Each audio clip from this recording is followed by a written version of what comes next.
Hey, have you come across many cases of atrial fibrillation lately?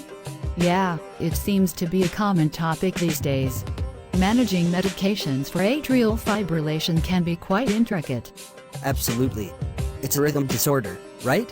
Irregular heartbeat and all that. That's right. Atrial fibrillation is an irregular, often rapid heart rate that can increase the risk of stroke and other heart-related complications. I've been working on a patient's medication list, and they were recently diagnosed with atrial fibrillation. What medications are typically prescribed for this condition? Anticoagulants are crucial to prevent blood clots and reduce the risk of strokes. Warfarin used to be the go-to, but now we often see newer oral anticoagulants like apixaban and rivaroxaban prescribed. They tend to have more predictable effects and require less monitoring. And for rate control, what's the usual approach? Beta blockers and calcium channel blockers are common choices for rate control.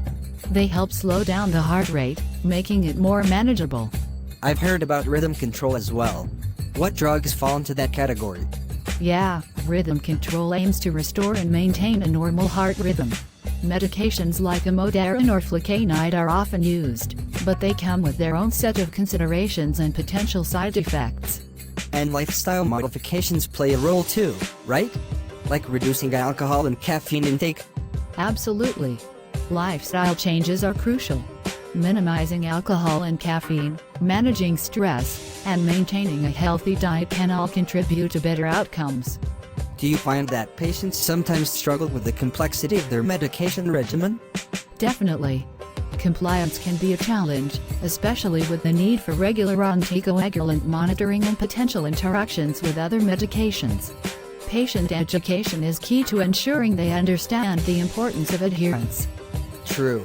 It's a collaborative effort between healthcare providers and patients.